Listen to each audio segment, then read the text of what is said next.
On laisse tomber une balle de plomb d'une certaine hauteur donnée, bon, qu'on va décrire dans un petit instant.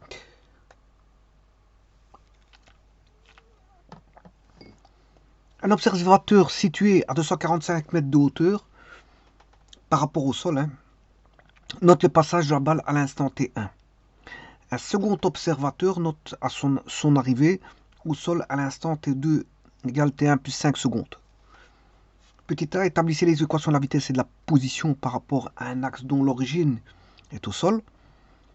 Et puis ensuite, il faut calculer le temps mis par la balle pour arriver au sol à partir du moment où on le lâche.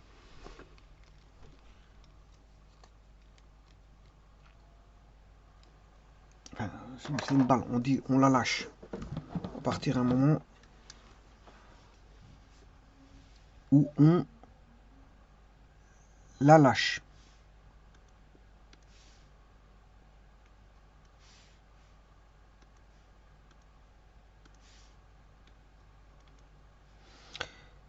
Ensuite, la hauteur à laquelle elle a été lâchée, donc la hauteur est une inconnue. La hauteur est une inconnue. Bon, on va mettre ça en dessin. Donc, c'est-à-dire qu'on a une balle de plomb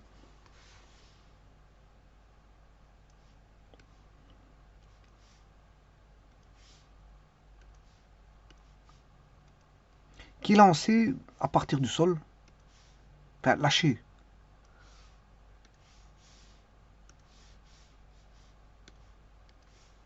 Voici le sol. Il est horizontal, hein, je l'ai mal fait. Bon, je vais recommencer.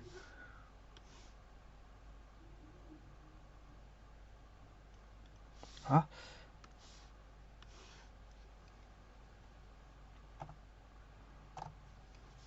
Ça, c'est le sol.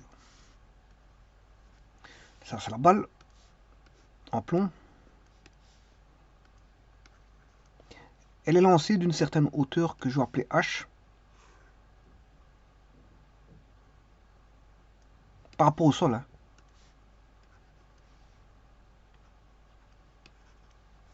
Le sol, bien sûr, il y a un axe qui est posé. Bon, il est dit que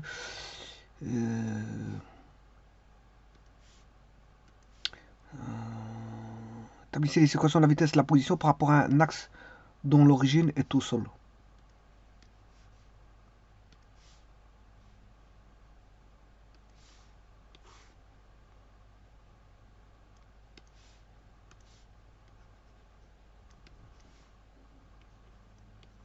Alors, niveau 0, il est au sol.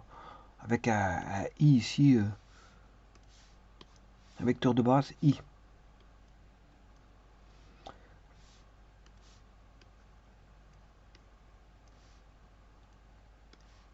Alors, on laisse tomber une balle de plomb d'une certaine hauteur donnée, qui est H. Un observateur situé à 245 mètres de hauteur par rapport au sol note le passage à l'instant T1. Donc ça veut dire que à 245 mètres, là on est à 245 mètres, il y a un observateur qui le voit à un instant donné T1 au chrono. Un second observateur note au sol l'instant T2 qui était 1 plus 5 secondes. Là, donc il y en a un qui voit la balle ici à 245 mètres à T1. Par contre, là, elle est au sol à un observateur le voit en T2 au sol en T2 plus T1 plus 5 secondes. Donc l'observateur ici, il le voit au sol à T1 plus 5 secondes. Établissez les équations de la vitesse et de la position par rapport à un axe dont l'origine est au sol. Calculez le temps mis par la balle pour arriver au sol. Donc ça, c'est le temps T2. Hein.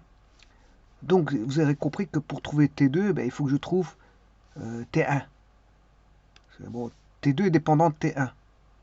Donc il faut que je trouve T1. En ayant T1, je peux trouver T2. Voilà.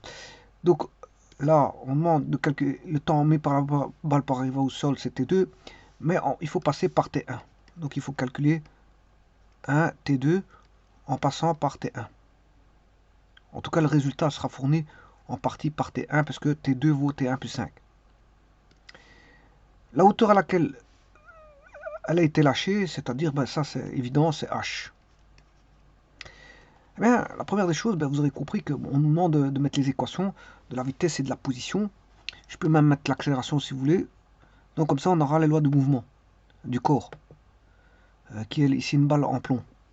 Le système est une balle en plomb qui va subir voilà, des lois cinématiques. Alors l'accélération, c'est moins g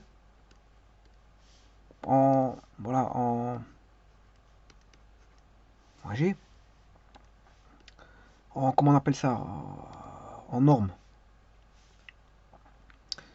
Alors la vitesse égale v0 moins gt. La vitesse initiale, elle est lâchée, donc on n'a pas lancé. Voilà. Donc là, on a la loi de l'accélération, la loi de la vitesse et la loi du mouvement. Ben, il voudra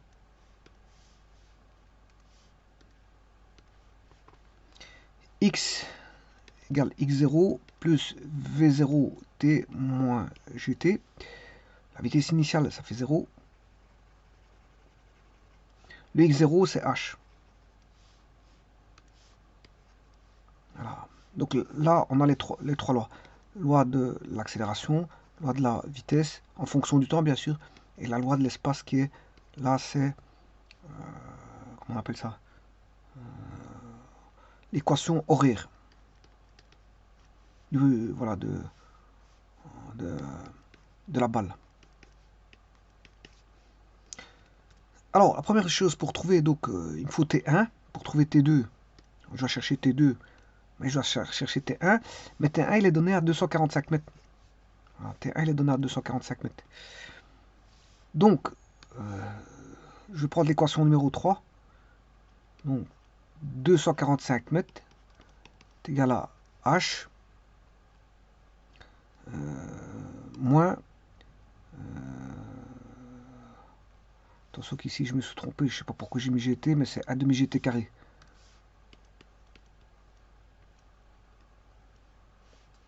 Voilà, l'équation horaire. J'étais un peu trop vite. Voilà. Bon, alors, 241 H moins 1 demi GT carré. Bon, ça c'est une première équation. J'ai deux inconnus. Hein. Le temps et H, qui était 1. Ici, c'était 1. Mais on sait bien que en T2 va me donner une deuxième équation. Or, T2, c'est T1 plus 5. Et T1, c'est au sol, hein, c'est-à-dire c'est au niveau 0. Donc, si j'écris l'équation horaire par rapport au sol, 0 égale à H moins 1 demi G T2 carré. Ça, c'est par rapport au sol. Donc il y en a un, c'est à 45 mètres et l'autre, c'est par rapport au sol. C'est les deux mêmes équations horaires. Simplement, il y en a un, il est pris à 245 mètres et l'autre par rapport au sol.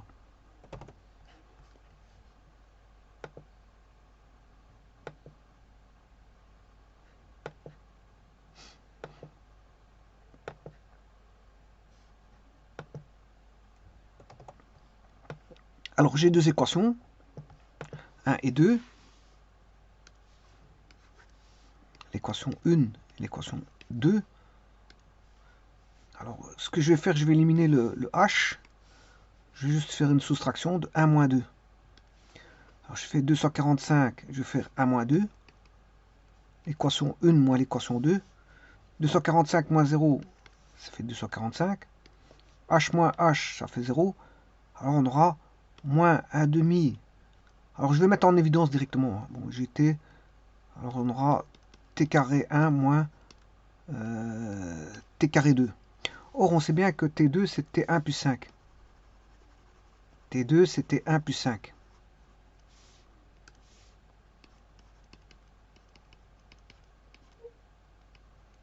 Voilà. Donc c'est cette équation-ci. Donc je vais faire T1 carré moins T1 carré plus 10t, ça donne moins 10t, plus 25, ça fait moins 25, est égal à 245 moins... Non, il va devenir plus. Moins 245 fois 2 sur G. Alors il y a un moins quelque part. Celui-ci, je dois le mettre... je vais le mettre de l'autre côté. T1 carré moins T1 carré, ça tombe. Il va rester moins 10T égale 25 moins 245 fois 2 sur G. Voilà. Je vais calculer ça, et donc je calcule le T qui vaudra 25 moins 245 fois 2, ça fait 400. Calculer 245 fois 2. 490 divisé par 9,80, je le ferai après. 490 sur G. Le tout divisé par 10. Voilà, le 10. Alors bon, je vais diviser par moins 10. Bon, je vais calculer ce temps-là, qui est T1. Ce n'est rien d'autre que T1.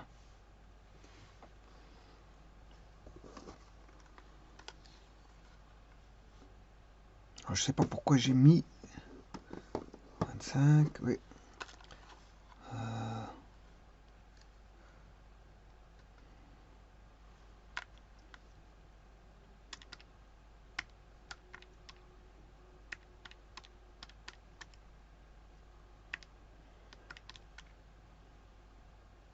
Voilà, ce qui fait 2,49490316, ce qui fait environ 2,5 secondes. T1 égale 2,5. Environ.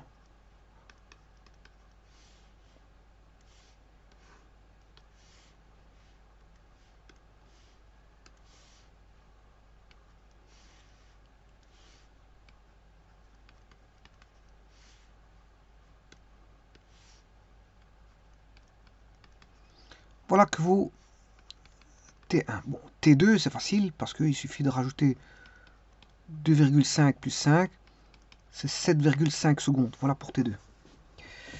Alors la hauteur à laquelle a été lâchée la balle,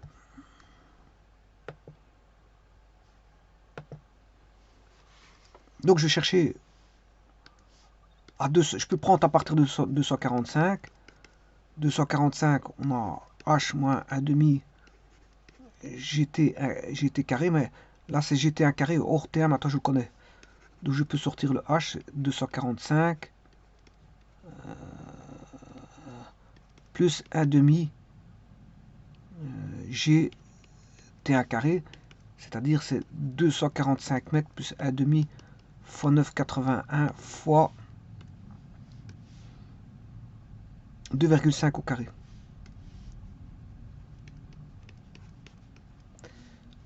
Et donc la hauteur en mètres vaudra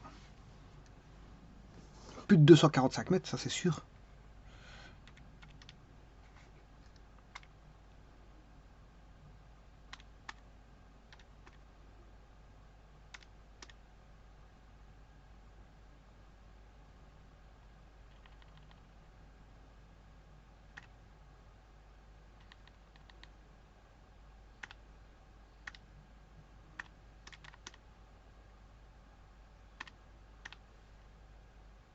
Ah, 275,65 625.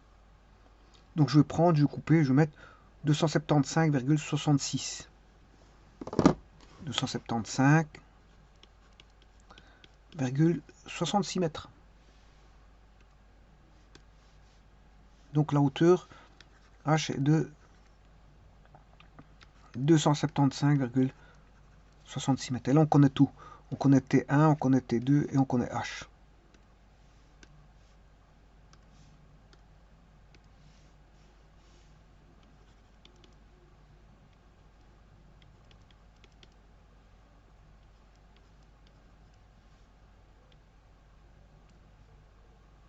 « 275,66.